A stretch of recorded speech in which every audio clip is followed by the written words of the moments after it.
let's get started. Also, just before the interview, we need you introduce yourself. Okay. And your house shortly. Shortly? Yeah. Okay. Okay, get started. Yeah.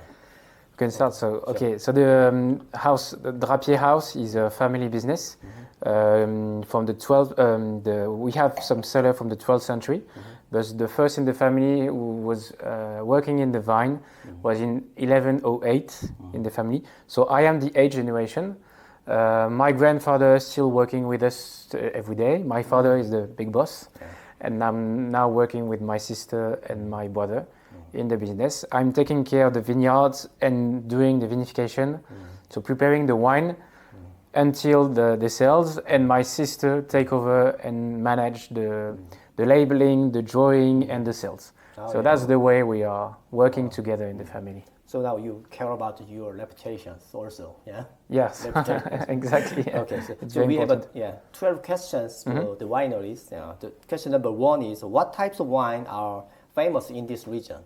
Okay. Côte d'Ivoire. In the Côte d'Ivoire, so good question. The Côte d'Ivoire is focused on the Pinot Noir because we're talking about Saint Bernard, the guy who created the Abbey of Clairvaux, and the cellar where we are. This is the guy who brought the Pinot Noir from Burgundy because we are very limited to the border of Burgundy.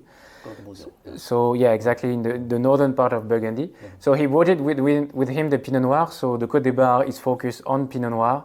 So mainly champagne, of course, sparkling champagne, for Pinot Noir base. So Blanc de Noir or a large percentage of Pinot Noir. Yeah, perfect. So you are called a Pinot Noir specialist. Yeah, we can say that. Yes, my grandfather was called the Père Pinot. Yeah. I mean the father of the Pinot because he was one of the first in the region to replant a lot of Pinot Noir.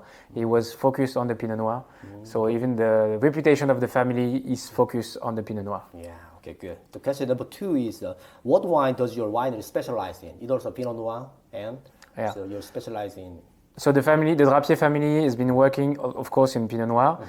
And we've been the first to focus on a zero dosage or low dosage champagne. So my father was being the first one in Champagne to make 100% Pinot Noir champagne without dosage in the 80s. Yeah. And still today we make quite a large percentage of our production is zero dosage. So no sugar added, very, very dry, low in sulfites, the first to make champagne without sulfites. And we've been working also in the forgotten grapes like the Arban, the Fromenteau, Petit Méliès since more than 25 years. So we have all the different grapes of the entire Champagne in our vineyards. So we have 7 grapes and we work a lot in using and vinify those very ancestors grapes that was nearly forgotten a few decades ago. Okay. Champagne. Yeah. Yes, and champagne, of course. Yeah. Question number 3 is, what does this wine taste like, and what would you pair it with? This champagne. This champagne? Yeah. So why will you bring it here? Only 1 bottle in here. We can bring many bottles of this one if you want. Yeah. Clarivalis is a blend of all the grapes that Saint Bernard brought here. So it's mainly Pinot Noir base, 75% Pinot Noir. But we have also the more rare grapes like the Blanc Vrai. Blanc Vrai is the local name for the Pinot Blanc, and the Pinot Blanc came with the Pinot Noir in Champagne. So this is a wine that comes only from Urville, organically farmed, so it's certified organic. And of course, as the rest of the range is carbon neutral. So we want, as an extra brut, so the dosage is not 0, but it's very low. It's only 3 grams of dosage per liter. So very low compared to other producers in Champagne. Yeah. So pairing with some other fruits? It's more like, I would say spring champagne. It's very fruity, flowery, very complex, like the morning in the spring. Very nice for me with like fish, like oysters, uncooked fish or thing like this. Other champagne will be better with cheese or very creamy things, but not for this one. This one is very light, like a tartare of salmon or something like that would be perfect for me. Salmon and some kind of the very fresh seafood. Yes, exactly, fresh seafood, yes. Perfect. So question number 4 is, which vintage is your best, and is there any particular reasons? My favorite vintage? That's a good question. I really love, would say, the vintage 2008. 2008. That was nearly my first vintage when I was studying. So I was not in Champagne, I was in Burgundy. Yeah. But for me, as a white, because he has a very fresh, young energy on the acidity, the minerality. So for me, the 2008 is a very, very super vintage. Oh. And for the most recent, I would say 2018 would be a very interesting vintage when we are going to sell it very soon. Oh. Your best number, your favorite number is 8, right? Well, it's the Hazard, I don't know, but yeah, the vintage in 8 year is more or less always superb. Okay. I don't know why, but it's... Yeah. Okay, here comes question number 10. Is what do you think about the climate change for the wine industry? But Drappier is very care about the Yes. climate change things.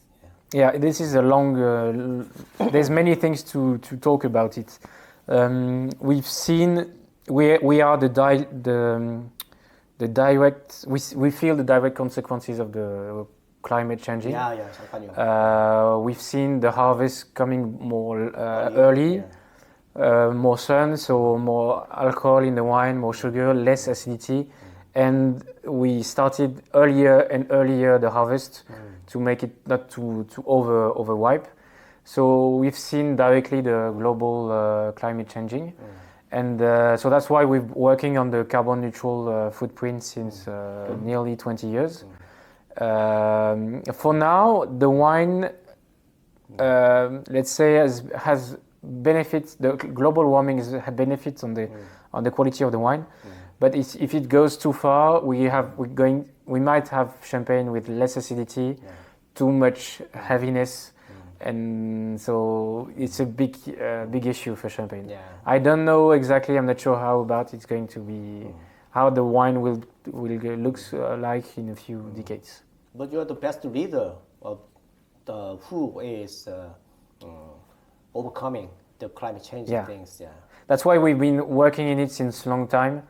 We are the first to feel the bad consequences of the global warming, so we have to be the first one to make something against it. That's why we've been working on it, and the final step has been the carbon neutral certification in 2015. That proved that we're working a lot in the way of reducing our footprint in the climate. We don't have the choice. Otherwise, we will not have any vine anymore in Europe or anywhere else. So we have to do something, and very, very quick. But Drappier has a good choice and right choice. Yeah, well, there's still many things to do, but we are happy of everything we have done. We're working on making our own energy. So we use solar panel in our cellar. Yeah. Solar roof. We don't use any more fossil energy, so no petrol, no gas. And we are working on a program. Well, my sister is more working in it, but on a program for exporting our champagne by sailboat and not petrol boats. Sailboat. Sailboats, yes. Wow, it's interesting. Yeah. We are working on it. There's a project for. America first step, and maybe for the rest of the world. We like to have our wine enjoyed all around the world. Yeah. We want our bottle to be everywhere, but we prefer to produce it and to export it with less carbon footprint as possible. Thank you. You're welcome. Thank you for us. Yeah. Okay. The question number 11 is related to question number 10. Has the growing method changed due to the climate change? Yes. Yeah. Slightly. We actually the climate change has brought also some bad problem, like the frost in winter. We have more and more frost, so we lose more grapes due to the frost in April, May, and this is direct consequences of the climate change. So we are working of doing the work as late as possible to reduce the risk of the frost, for example. We are working. The entire Champagne is working of changing the way of farming the grapes, maybe making it higher and higher to have less consequences of the frost. So there's many things to work on, and very challenging step would be the way of changing our vine growing method. And there's many things to try, and I think we will find some answer. Yeah, also Champagne is a champion of the sparkling wine, but you guys also challenger for the winemaking. Yes, we have to be at the top. Champagne is the best reputation of the. We have the historical reputation for the sparkling wine. We've been the first in the world to produce sparkling wine. So now we have to be the top, even in the quality, but in all the other parts. So in the environment, and on the reducing our consequences on the climate. So we are working a lot on it. Yeah, it's time to paradigm shift. Yeah, exactly. Okay. The final question. Yes. Okay. What is wine? Sorry, what is wine? Yeah, what is wine? I just up to you. For me. Yeah. What is champagne? What is champagne or wine? Oh, it's for me, it's difficult to sum up in a few seconds, but for me, it's maybe the best product to share some good moments with people that we like. The wine is a sharing product, is a historical product. You have to enjoy it with many people, and it's always the memory of the senses, on the nose, on the taste, has a very nice impact on your memory. So it's a way, when you taste a very old wine, for me it helps you to remember what's happened a long time ago. So it's also like a time machine. When you're tasting different wine, you can understand the weather on the year, why also the human practical has changed. So wine is so complex that you can feel a lot of different emotion with a single bottle. Yeah, it sounds like wine is a communicator, or translator. Yeah. And it can be understood by any language.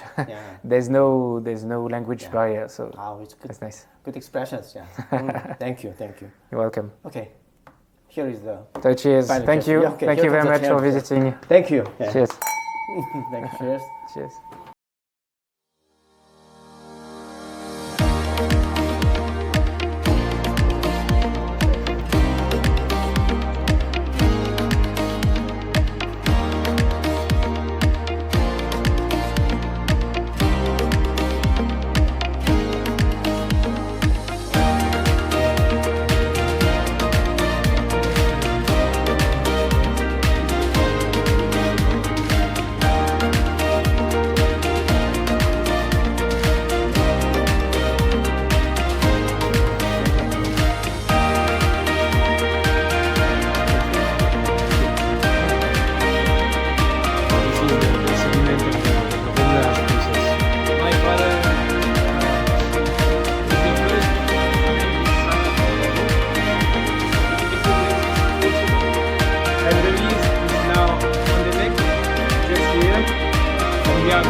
Open it, cold to freeze it, and after we open